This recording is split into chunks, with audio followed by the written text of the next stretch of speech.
Universitas T-Kom. Memiliki gedung kampus dengan standar hotel bintang 5, tersedia 10 kampus dengan lokasi yang strategis. Menyediakan banyak pilihan program studi.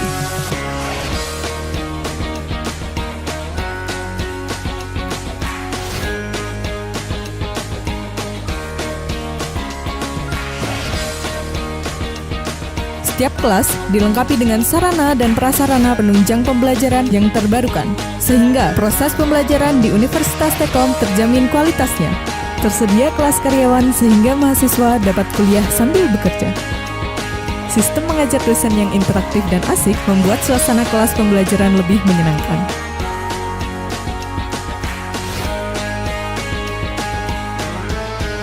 Universitas T-Kom, kuliahnya menyenangkan.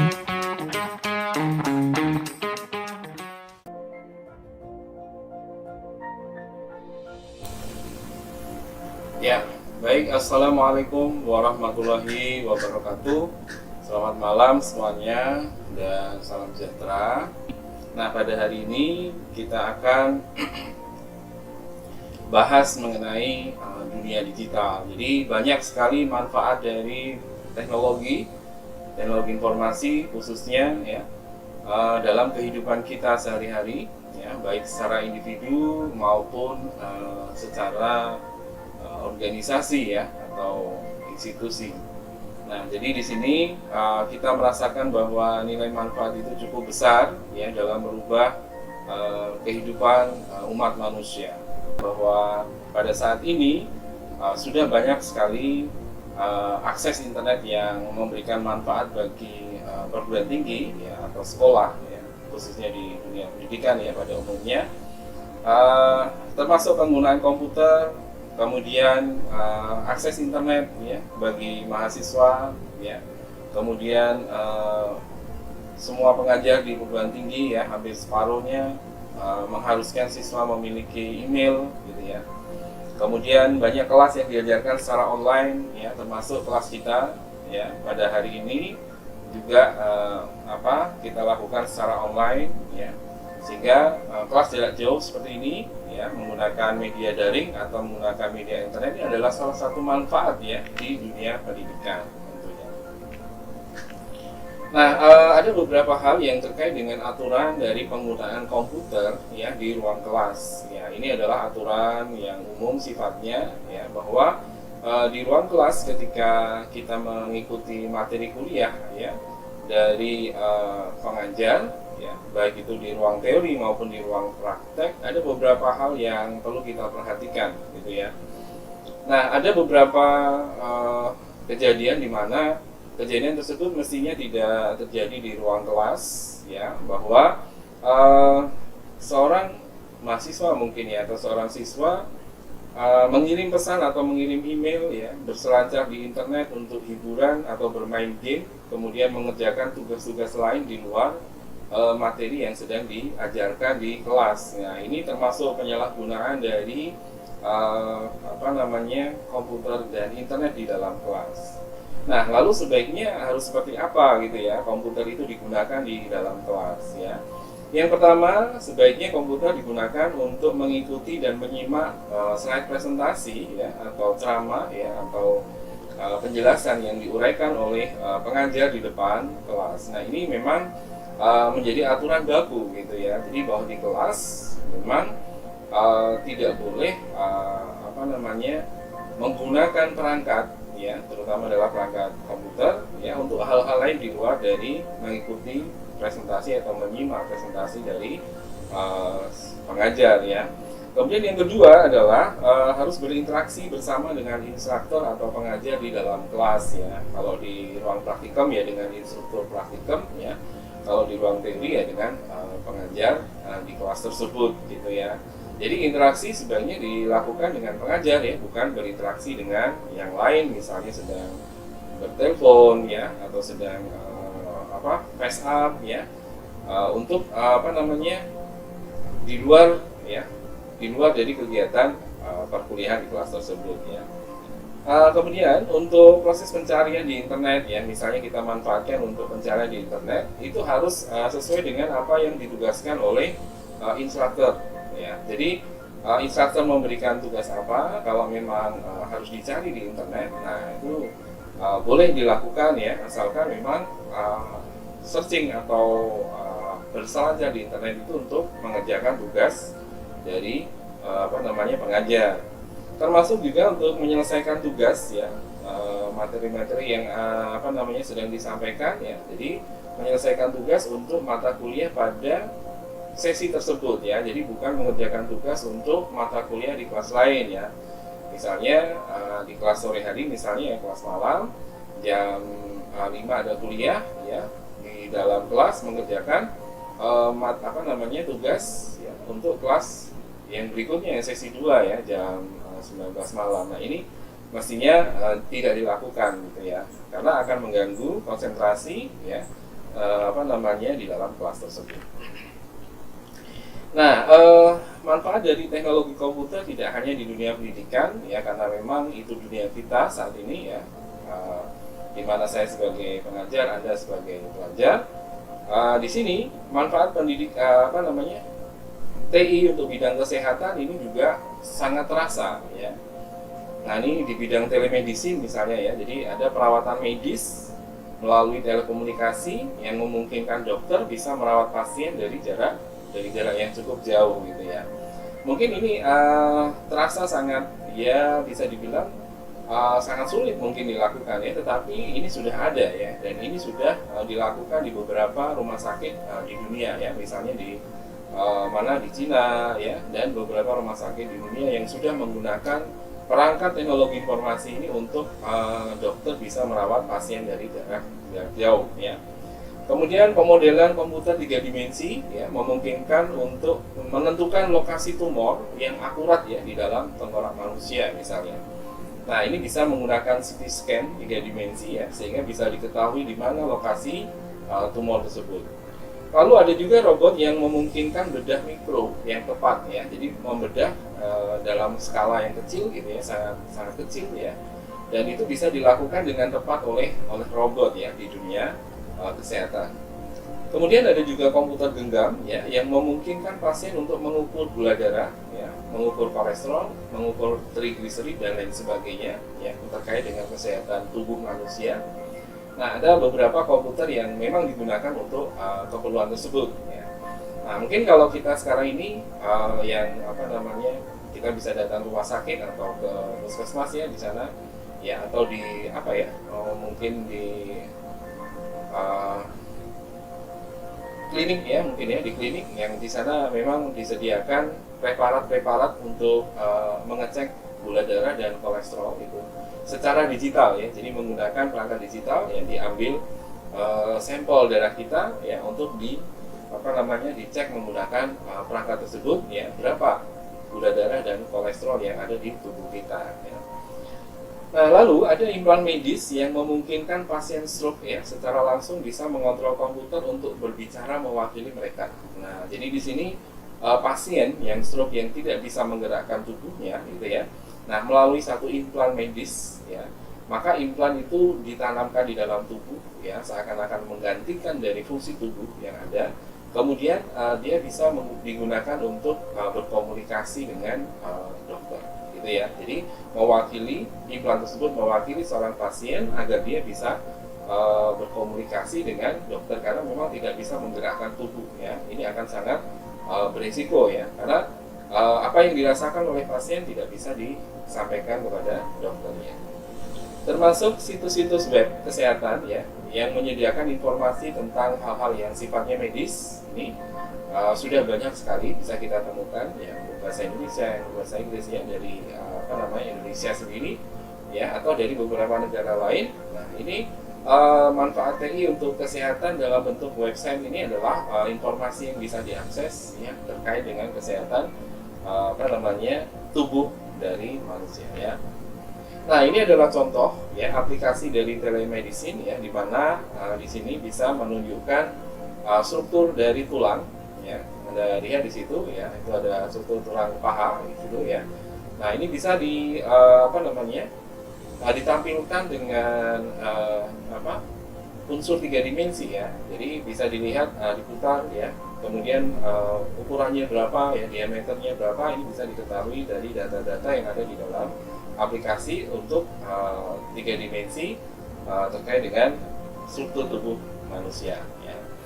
Nah, ini contoh yang lain ya. Jadi bisa diketahui di mana lokasi tumor. Ya, Anda bisa melihat di situ ada seorang dokter yang dia menggerakkan satu perawatan gitu ya, menggunakan perangkat yang ada di komputer mereka ya. Kemudian untuk bisa melihat atau menentukan di mana posisi atau lokasi tumor untuk diketahui ya. Jadi ada operasi khusus ya, operasi untuk mengetahui lokasi tumor ini. Ya, Anda lihat di situ. Ya. Nah, kemudian ada juga robot yang bisa menari, bisa menangis. Ya, di sebelah kiri Anda bisa lihat. Di sana ada robot yang bisa menirukan tarian, gitu ya, di robot Jepang ini. Ya, di situ Anda lihat seorang wanita, ya, instruktur tari yang menggunakan kimono. Nah, dia menunjukkan bagaimana robot ini bisa menari ya, sesuai dengan instruktur yang memberikan gerakan-gerakan yang ditiru oleh robot tersebut ya. Kemudian yang di sebelah kanan di sana ada seorang robot ya, wanita, itu terlihat dari bibirnya warna merah ya. Nah, itu bisa menangis gitu ya, dia bisa merasakan kesedihan di situ ya. Nah, ini sudah mulai banyak dikembangkan ya, bahwa adanya robot-robot yang bisa merasakan atau sudah bisa memberikan mimik menangis ya, yang menunjukkan dia sedang mengalami satu kesedihan karena satu informasi yang masuk ke dia, kemudian diproses demikian rupa ya, sehingga bisa merasakan itu. Di luar negeri juga digunakan komputer itu untuk voting ya, secara elektronik. Nah, ini biasanya dilakukan pada saat pemilihan umum. Ya, di situ ada komputer khusus ya, automated mesin yang dipasang di lokasi tertentu yang bisa diakses secara publik ya, public domain, sehingga tidak perlu berkumpul ya di acara gitu ya. Nah, ini kapanpun mereka bisa memberikan vote ya, atau memberikan suara ya bagi calon atau kandidat yang dia pilih gitu ya. Nah, dengan mesin ini, nah jadi di sini manfaatnya sudah cukup melebar ya, bisa sampai kepada pemerintahan, itu pemilihan umum. Nah, terkait dengan komputer-komputer tadi, ya, kita tahu bahwa ada pasti komputer awal yang canggih ya. Jadi komputer ini bisa disebut canggih ya, memang karena komputer ini bukan komputer biasa gitu ya. Jadi komputer yang digunakan untuk mengolah ya data-data ya, dan kemudian digunakan untuk awalnya adalah US Army ya. Jadi ini digunakan untuk tentara di Amerika Serikat ya, di tahun 1946 ya. Nama komputernya adalah ENIAC ya. ENIAC ini adalah kepanjangan dari Electronic Numerical Integrator and Calculator ya. Jadi bisa menghitung secara numerik, bisa mengintegrasikan data-data numerik untuk diproses ya. Anda bayangkan berat dari ENIAC komputer ini, beratnya adalah 30 ton ya. Jadi cukup, ya bisa dirasakan berat sekali ya, berapa 30 ton itu. Lalu panjangnya kalau dihitung itu ya, itu 80 kaki ya, sekitar 24, sekian meter gitu ya. Jadi Anda bayangkan panjang sebuah komputer itu adalah 24 meter. Ya, atau sekitar 80 kaki, ini seberapa besarnya. Nah, ini adalah komputer canggih pertama di dunia. Nah, kalau kita lihat sejarah dari komputer gitu ya, bahwa komputer itu kan terkait dengan ketik mengetik gitu ya, di mana keyboard atau ketik mengetik tadi itu memberikan informasi yang masuk ke dalam sistem untuk diproses ya. Nah, di sana awal mulanya adalah di tahun 1714 ya. Ini ada paten pertama untuk mesin ketik ya. Nah, ini paten pertama ini ada di Inggris ya. Jadi paten pertama untuk mesin ketik ada di Inggris. Kemudian di tahun 1801 gitu ya, ditemukan punch card control ya, di mana di sini ditemukan oleh Jacob Sloan ya, untuk mesin pemrosesan pertama yang menggunakan kartu yang dilubangi ya. Jadi kartu yang dilubangi ini adalah sebuah kode gitu ya, untuk bisa diproses gitu ya, itu di 1800 ya. Jadi sudah berapa ratus tahun ya dari kita sekarang ini ya jaraknya.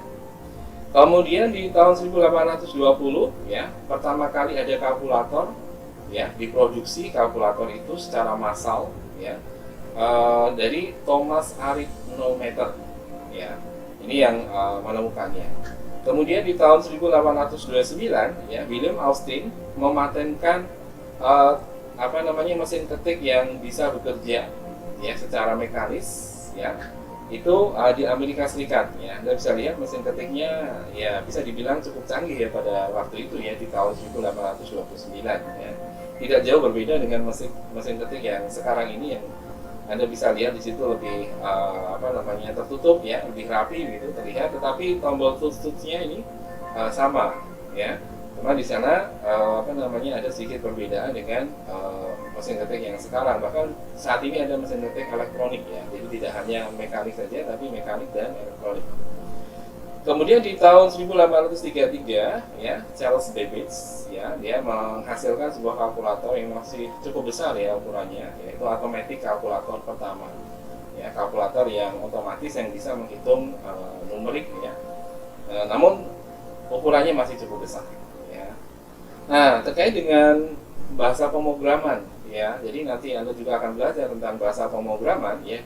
Pemrograman ini pertama kali diwujudkan oleh seorang wanita yang ditemukan oleh namanya adalah Ada Lovelace ya. Dia mempublikasikan tentang bahasa program pertama kali di tahun 1843 ya. Jadi ini adalah bahasa komputer pertama di dunia ya. Nah, bahasa Ada ini ya, dari penemunya namanya Ada Lovelace, lalu bahasa programnya namanya Ada. Memang tidak berkembang ya saat ini, karena memang bahasa Ada ini dikhususkan untuk pemrograman di Departemen Pertahanan di Amerika Serikat sana ya. Jadi lebih banyak digunakan di sana ya, dibandingkan dengan dengan bahasa-bahasa yang kita kenal saat ini ya. Nah itu. Nah, lalu terkait dengan transaksi keuangan gitu ya, terkait dengan bisnis ya, ada manfaat kemudahan dalam melakukan transaksi ya, menggunakan uang virtual ya. Sehingga di sini kita bisa menyebutnya masyarakat tanpa uang tunai ya. Akhirnya nanti pada saatnya ya, mungkin uang tunai itu sudah mulai banyak ditinggalkan ya, mereka akan bergerak ke transaksi menggunakan uang virtual ya. Nah, artinya uang virtual itu adalah definisinya adalah sesuatu yang dibuat, disimulasikan, dijalankan melalui komputer atau menggunakan jaringan komputer ya. Karena apa? Karena virtual ini berarti hanya datanya itu ditransmisi ya, dikirimkan melalui perangkat komputer ya. Jadi di sana ada jaringan komputer yang bisa mentransmisikan itu, termasuk internet ya. Kalau saat ini kita bisa menikmati beberapa virtual money ya, jadi cukup banyak ya virtual money yang berkembang saat ini gitu ya. Misalnya ada OVO, ada GoPay, ada Dana, ada PayLater ya, ada Bitcoin, ada PayPal. Ini yang sudah cukup lama ya, PayPal dan Bitcoin ya. Kalau di Indonesia ini ada OVO, GoPay, Dana ya, PayLater, Link Aja misalnya ya. Kalau saat ini uang-uang virtual ini ya memang ada yang sifatnya umum ya, bisa digunakan untuk banyak transaksi di beberapa merchant gitu ya. Tapi ada juga yang sifatnya ya hanya untuk beberapa merchant saja, misalnya katakan ya. Misalnya katakan untuk pembelian bahan bakar ya untuk mobil dan motor, ada Link Aja misalnya gitu ya. Nah, itu bisa transaksinya melalui Link Aja ya, dengan cara kita mendepositkan dana kita di Link Aja ya, kemudian dipakai untuk transaksi pembelian secara elektronik gitu ya. Karena beberapa layanan dari uang-uang virtual ini ya bisa memberikan banyak manfaat gitu ya.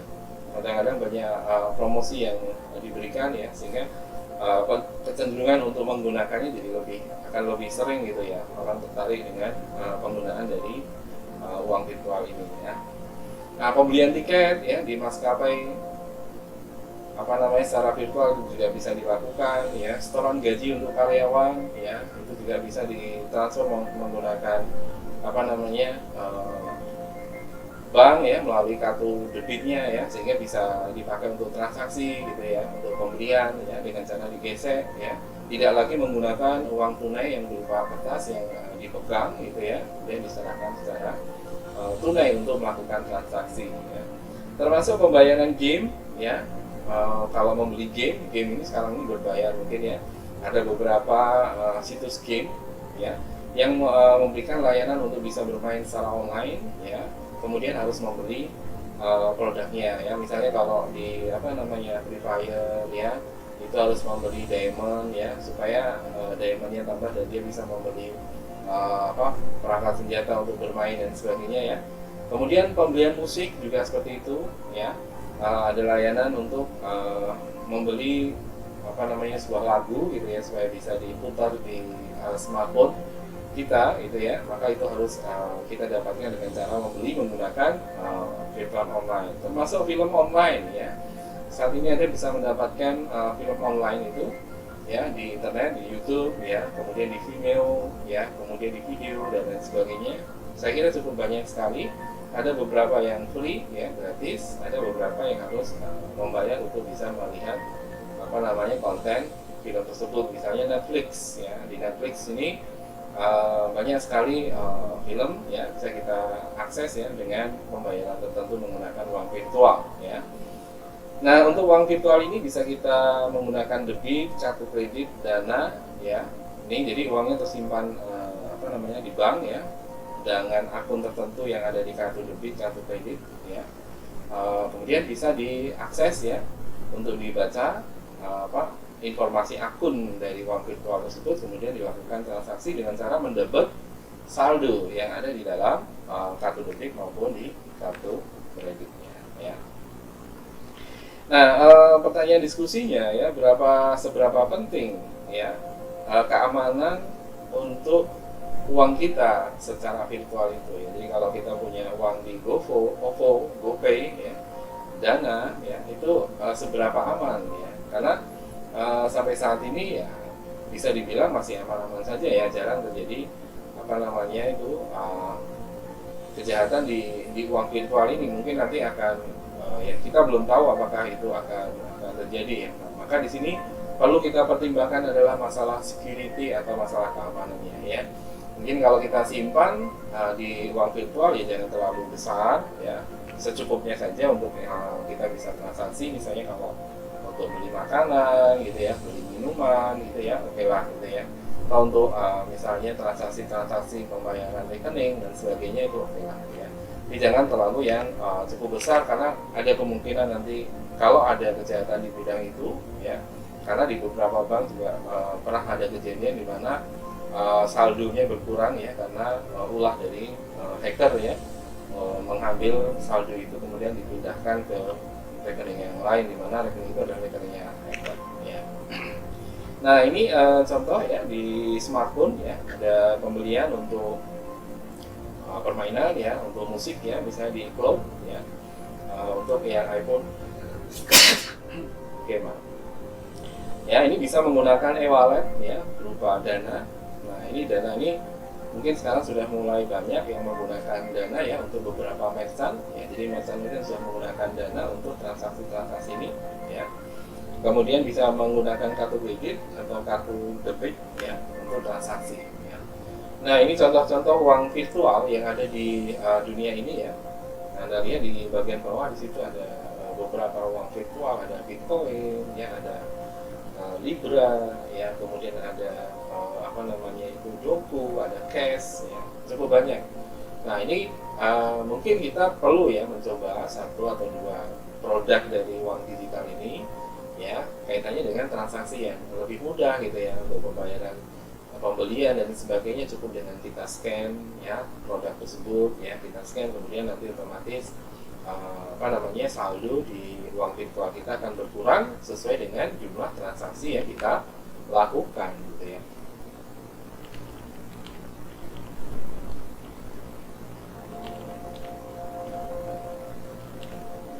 Oke, baik, terima kasih bagi yang sudah hadir dan sudah presensi di sini ya.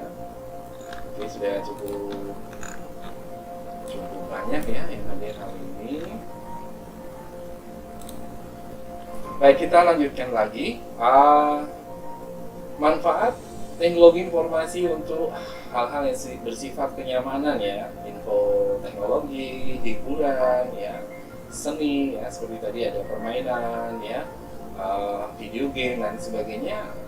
Sekarang bisa kita rasakan ya, karena sudah ditransformasi ke sistem komputer yang menggunakan internet gitu ya. Bahkan game-game zaman dulu bisa diemulasikan misalnya ya, menggunakan MAME misalnya ya, emulasi MAME untuk game-game zaman dahulu itu bisa kita mainkan langsung di PC ya, di personal komputer. Kalau dulu harus beli alatnya ya, seperti Sega ya, dan beberapa ya, ada Nintendo gitu ya. Nah, selain itu juga untuk pengunduhan film, musik ya, makalah, paper, jurnal, e-book ya, itu untuk infotek ya. Nah, jadi makalah, paper, musik dan sebagainya ini bisa kita dapatkan, kita bisa unduh langsung di internet ya. Kalau zaman dulu kita harus membelinya ya, menggunakan media kaset ya, menggunakan VCD, DVD gitu ya. Nah, itu sekarang sudah mulai banyak konten-konten ini berubah ya dalam bentuk file yang tersimpan di internet ya. Untuk bisa mengaksesnya ya, bisa kita unduh dengan, mungkin ada yang free, ada yang berbayar ya. Kemudian bisa juga untuk tanya jawab yang berkaitan dengan hukum dan etika ya. Jadi di internet juga sudah banyak konsultasi yang terkait dengan hukum ya, kemudian konsultasi yang terkait dengan etika ya, bagaimana menggunakan komputer, bagaimana beretika untuk berbisnis, bagaimana etika untuk berteman ya. Itu sudah cukup banyak konten-konten yang membahas tentang itu. Nah, di dunia film ya, sebagian besar film-film saat ini menggunakan efek ya atau animasi komputer ya untuk mempercantik tampilan, untuk memperlihatkan efek yang wah ya, yang futuristik mungkin ya, atau kita merasakan sesuatu itu bukan main gitu ya, bisa terjadi ya. Nah, ini bisa menggunakan efek-efek adalah efek dari komputer ya, aplikasi komputer ya. Contoh misalnya film-film yang di planet misalnya gitu ya, pesawat yang cukup besar itu ya, antar planet ya. Nah, ini kan film-film fiksi ya, yang mungkin nanti akan terjadi juga gitu ya. Sekarang ini masih menggunakan efek-efek khusus ya untuk efek film itu. Termasuk pengeditan gambar, pengeditan video ya, akan mempercantik image atau gambar atau video tersebut ya, sehingga bisa dilihat lebih memukau gitu ya bagi para penontonnya. Nah, di dunia hiburan yang terkait dengan internet ya, bahwa harus adanya koneksi yang cukup cepat ya, dengan bandwidth yang cukup lebar gitu ya, supaya akses internet ini bisa dilakukan dengan mudah ya. Nah, sekarang ini kan banyak produk-produk yang memberikan layanan selain internet juga memberikan layanan TV channel ya. Jadi ada beberapa siaran televisi yang dipaketkan dengan paket internet itu ya, sehingga ya selain bisa main internet juga bisa melihat siaran TV yang berbasis IP ya, jadi berbasis internet, jadi bukan lagi menggunakan TV channel yang konvensional ya. Nah, di sini diperlukan satelit ya. Nah, di sana biasanya satelit ini secara terestrial akan mentransfer data ya, ya antar antar negara, antar pulau ya, yang dia bisa terestrial ya, bisa mentransfer data ya dari satu permukaan bumi ke permukaan bumi yang lain ya, dan dengan kecepatan yang cukup tinggi gitu ya. Nah, di sana ada sebuah mainframe, yaitu server khusus yang dipakai untuk menyimpan data-data tersebut ya. Misalnya kalau mau bermain game ya, ada beberapa server yang menyimpan informasi atau konten dari permainan game tersebut ya, sehingga bisa menemukan pemain-pemainnya mungkin dari lokal gitu ya, dengan memilih server tertentu. Contoh Mobile Legends ya, kemudian ada Free Fire ya, ini yang mungkin paling bisa kita bilang paling terkenal ya, atau paling banyak orang memainkannya ya, permainan ini. Kemudian YouTube ya, ini akses YouTube untuk film, video ya, movie ya, mungkin ada konten-konten kreatif lainnya dari kreatif konten kreator yang menyimpan videonya di internet ya. Bahkan seperti saya misalnya di sini, ini saya juga akan menyimpan konten pembelajaran ini ya di YouTube ya, sehingga suatu saat ya bagi yang sudah subscribe, yang sudah like ya dan tekan tombol lonceng akan bisa mendapatkan notifikasi ketika ada konten baru yang saya unggah secara live streaming di YouTube. Oh ya, saya ingatkan ya, yang belum subscribe silakan ada subscribe dan klik loncengnya supaya ketika ada kuliah yang online ya, ada buka YouTube, ada notifikasi ya bahwa ada kuliah pada saat itu ya, sedang live streaming saat itu ya. Silakan yang belum subscribe, Anda bisa subscribe dulu. Nah, ini di depan Anda, ini di dunia hiburan ya. Jadi komputer generated special effect shot from the movie app ya. Jadi bagaimana special effect ini bisa dilakukan ya, untuk menaikkan ya unsur magisnya ya. Jadi Anda lihat di situ ada balon terbang gitu yang ukuran cukup banyak. Nah, ini apakah ini dimungkinkan ya orang untuk bisa naik menggunakan balon terbang seperti ini gitu ya. Nah, biasanya kan satu balon yang besar itu ya, Zeppelin itu yang biasa digunakan ya. Ini dengan efek seperti ini seakan-akan memang ini balon terbang ini kumpulannya dari beberapa balon cukup banyak ini bisa benar-benar terbang ya. Kemudian di Jepang di sana ya ada sebuah fasilitas sport ya, namanya adalah Indoor Winter Sports Facility ya, di mana di sini menggunakan mikroprosesor ya untuk bisa menggerakkan lift ya, tetap bisa berjalan, kemudian mengatur bagaimana snow falling ya, jadi salju yang jatuh turun gitu ya, seakan-akan ini berada di ruangan aslinya, maksudnya berada di luar sana di mana salju bisa turun, tetapi sebenarnya ini ada di suatu ruangan saja gitu ya, dan menjaga temperaturnya supaya tetap di 26 derajat saja. Nah, ini bisa dilakukan di indoor ya, jadi bukan outdoor lagi, jadi bisa dibuat sebuah fasilitas sport ya, fasilitas hiburan untuk olahraga ya, itu bisa di dalam satu ruangan, dan ini mungkin lebih safety ya, lebih aman dibandingkan kalau berada benar-benar di luar sana ya, di pinggir gunung ya yang bersalju ya. Nah, itu mungkin tingkat ekstrimnya itu lebih terasa gitu ya, akan terasa lebih berbahaya kalau berada di luar sana kalau bukan orang yang profesional yang melakukannya ya. Nah, ini di dunia hiburan ya. Nah, kemudian IT di pemerintahan ya terkait juga dengan demokrasi ya, bahwa IT ini sudah mulai merambah ke ke pemerintahan ya. Sekarang ini sudah banyak sekali website ya, yang di sana adalah website untuk pemerintah ya, dengan ekstensi di belakangnya yaitu CCTLD untuk Indonesia, yaitu GoID ya.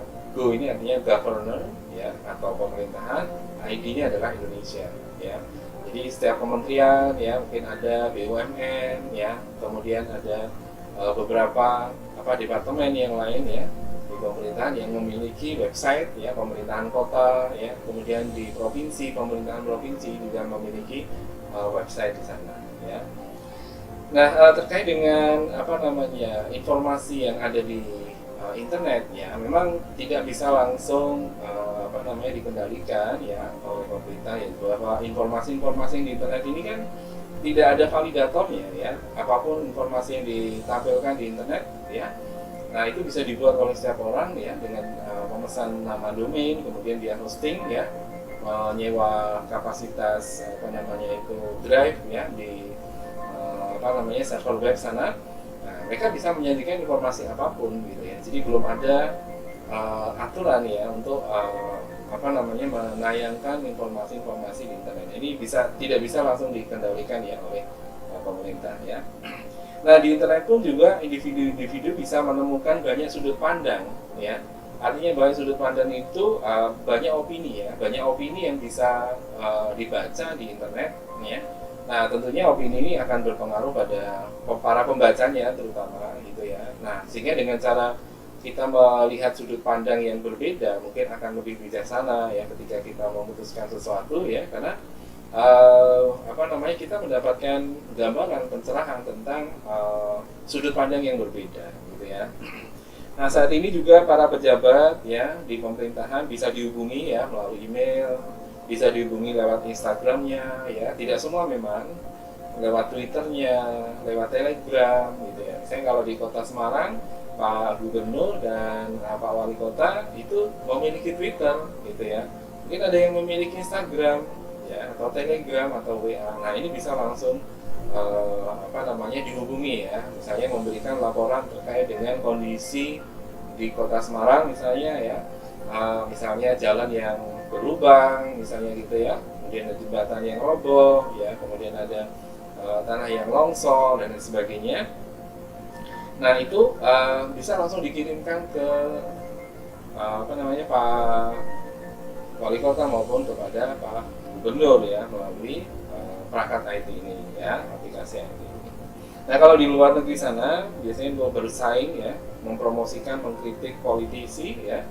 Ini ada di web namanya White House Gov ya, Gov ini government ya, ini di Amerika Serikat, atau di www.whitehouse.org ya, organisasi. Nah, Anda di sini nanti akan menemukan beberapa hal terkait dengan promosi ya, atau bersaing untuk mempromosikan menjadi kandidat presiden misalnya ya, atau mengkritik politisi-politisi.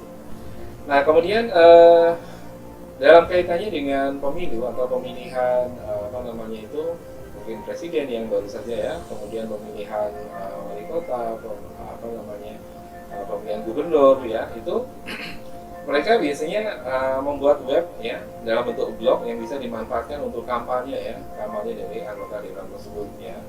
Jadi ketika ada mendekati pemilihan umum seperti itu ya, pemilihan kepala daerah ya, itu ada beberapa web yang bermunculan ya, mungkin dalam bentuk blog biasanya ya, terkait dengan profil dari anggota dewan tersebut ya, yang bisa ditemukan lewat pencarian di internet ya, sehingga informasi itu bisa mudah didapatkan ya, sehingga calon pemilihnya itu bisa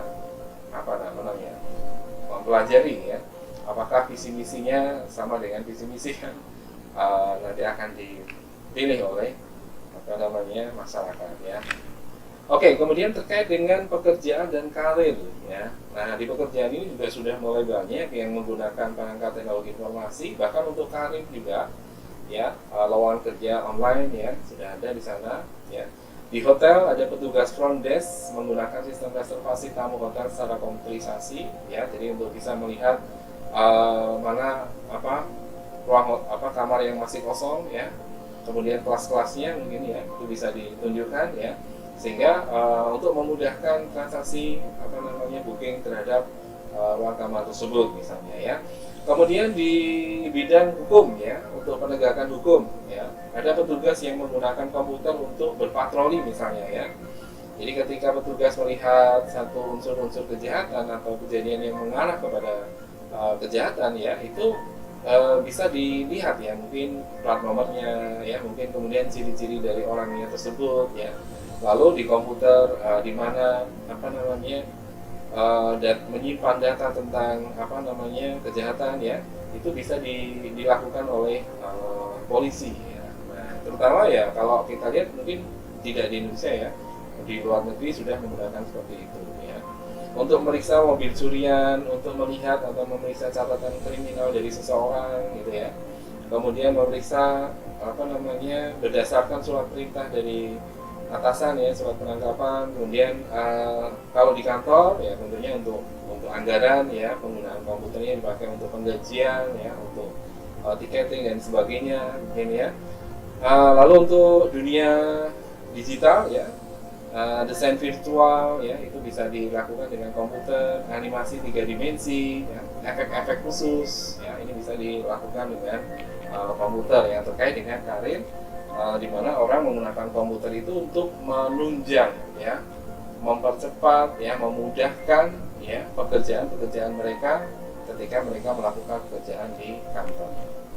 Nah, ini contoh di sebelah kiri itu adalah front desk workers ya, di mana front desk worker ini menggunakan komputer untuk reservasi dari tamu ya, tamu hotel.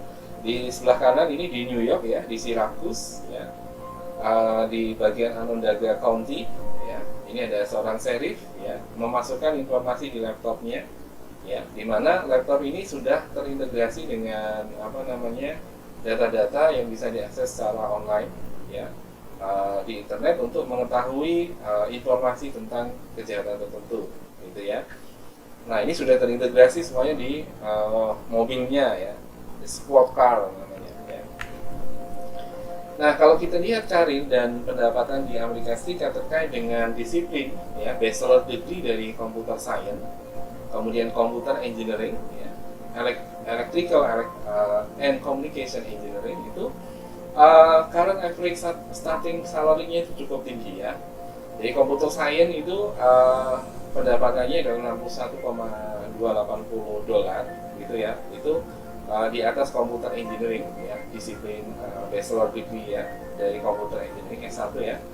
Kemudian electrical and communication engineering di angka 57,507, ya. Seorang akunting, ya, ini ada yang akuntan nanti mungkin, ya, finance, ya, economics, ya, marketing mungkin, atau business administration. Nah, di sana ada angka-angkanya, ya.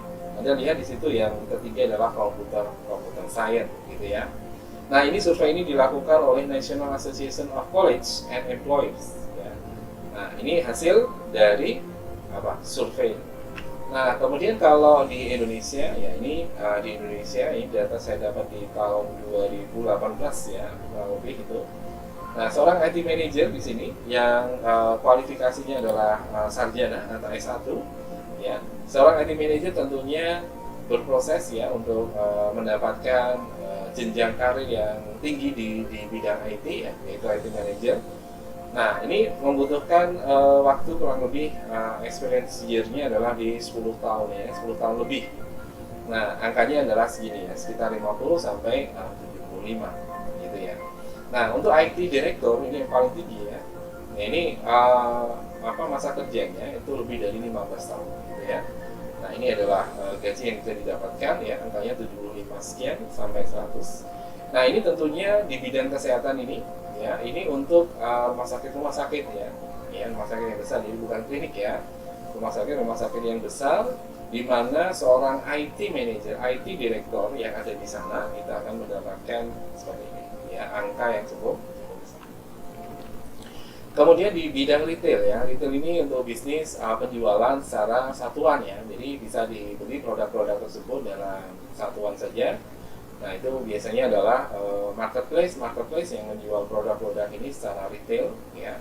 Ya, perusahaan yang cukup besar mungkin ada Tokopedia, ya, Bukalapak dan sebagainya, ya. Di sini Anda lihat IT manager dengan kualifikasi S1, ya, dengan pengalaman kerja experience year-nya adalah 10 tahun. Itu angka gajinya cukup fantastis, gitu, ya, 30 sampai 40 ini maksimal, ya.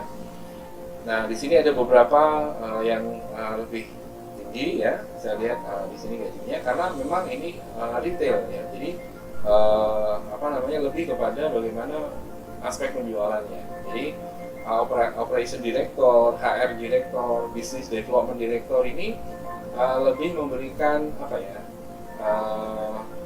kontribusi yang besar, ya, bagi perusahaan, gitu, ya. Dan itu pun butuh waktu 15 tahun lebih, ya, untuk bisa mendapatkan salari sebesar itu, ya.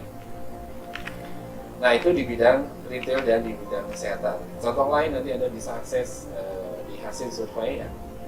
Kemudian terkait dengan pekerjaan dan karir, ya, karir di kantor biasanya IT dipakai untuk penganggaran, ya, untuk membuat anggaran, ya. Jadi ada aplikasi untuk membuat anggaran, untuk penggajian, kemudian penulisan surat-surat, ya, bisa untuk sekretaris dan sebagainya. Ada aplikasi dipakai untuk menulis surat, Microsoft Word, ya, atau aplikasi lain.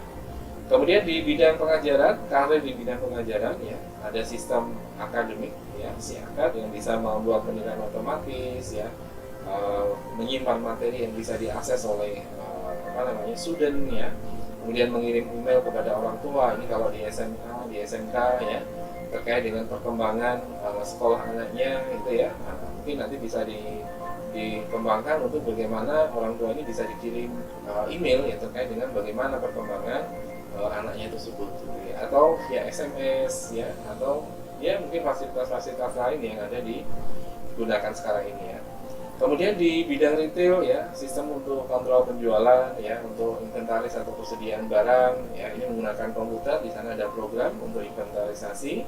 Kemudian untuk pemesanan produk ya ke supplier ya, purchasing order ya. Kemudian untuk personel ya, terkait dengan gaji ya, dengan honor ya, dengan lembur ya, dengan pekerjaan-pekerjaan yang ada di sana ya. Ada sistem atau aplikasi yang memang dikembangkan ya, menggunakan perangkat teknologi informasi. Nah, saat ini juga pencarian pekerjaan ya juga bisa dilakukan di internet ya. Nah, Anda bisa membuat resume ya atau CV ya, kurikulum vitae Anda. Kemudian kurikulum vitae ini mesti di dalamnya selain ada nama, alamat ya, informasi pribadi Anda, di sana juga biasanya diminta untuk mengisikan experience ya atau keahlian ya. Nah, experience itu ada tulis ya. Jadi ketika nanti ini di-apply gitu ya, di situs pengelola lowongan kerja atau pencari pekerjaan, maka nanti Anda akan di-email ya ketika experience yang Anda tulis di sana, yang Anda tawarkan di sana itu sesuai dengan informasi lowongan kerja yang ada di sistem. Nanti otomatis dia akan linkkan dan Anda akan diberikan email ya untuk silakan Anda bisa mendaftar karena ini sesuai dengan pekerjaan Anda. Nah, ini Anda harus manfaatkan ya, terutama yang sekarang masih perlu untuk melakukan peningkatan karir dan sebagainya. Anda bisa manfaatkan ini ya. Nah, jadi di sana bisa posting resume secara online, bisa melakukan pencarian pekerjaan secara online ya. Itu saat ini sangat banyak ya, bisa dimungkinkan ya menggunakan alamat website ya. Jadi tidak hanya lewat surat kabar ya, tapi bisa Anda gunakan di internet. Nah, terkait dengan pekerjaan ini ya, nah ini untuk teman-teman mahasiswa di kelas karyawan, di kelas malam ini ya, mungkin bisa memberikan informasi gitu ya terkait dengan pekerjaan ya. Adakah yang bisa memikirkan ada karir yang tidak membutuhkan keterampilan komputer pada saat ini ya? Ya tetap ada ya, mungkin dari beberapa teman-teman yang sekarang mengikuti kuliah ini, live streaming ini, silahkan Anda share ya. Apakah Anda menggunakan komputer dalam pekerjaan Anda? Dan Anda gunakan untuk apa? Atau mungkin ada yang sama sekali tidak menggunakan komputer gitu ya. Karena di sini dari semua program studi bergabung ya, dari teknik informatika, sistem informasi, sistem komputer, manajemen informatika, komputerisasi akuntansi, desain grafis dan komputer grafis, serta manajemen informatika nih ya. Nah, semua tentunya kalau mengambil kuliah di bidang IT ya, ini pasti kaitannya sama jenjang karir gitu ya. Nah, sekarang pertanyaannya, adakah jenjang karir yang ada di perusahaan gitu ya, di bidang pekerjaan yang tidak menggunakan keterampilan komputer? Atau Anda bisa sharing saat ini Anda menggunakan komputer untuk apa kira-kira, dan bidang pekerjaan Anda itu apa? Silahkan Anda share, Anda tulis di live chat saat ini ya. Saya akan tampilkan live chatnya 5-10 menit ke depan. Saya butuhkan informasi itu untuk menambahkan informasi terkait dengan penggunaan komputer di perusahaan atau di kantor.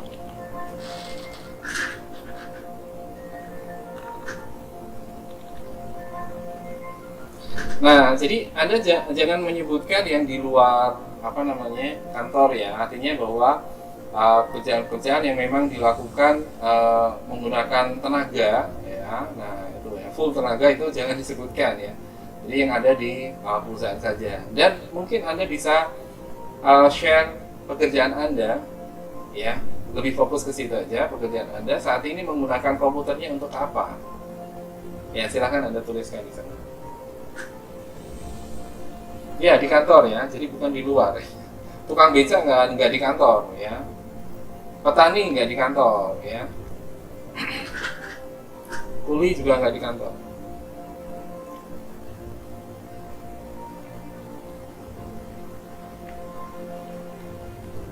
Nah, ini ada beberapa yang sudah menjawab ya. Oke, ada petani, sopir, petani, OB ya, office boy. Ya, office boy nggak menggunakan, tapi apa namanya, pimpinannya office boy mungkin ya menggunakan komputer. Kalau itu di perusahaan besar, office boy-nya cukup banyak gitu ya, untuk mengatur shift dan lain sebagainya ya. Nah ini mungkin kepala office boy-nya oke, tapi kalau office boy-nya enggak ya.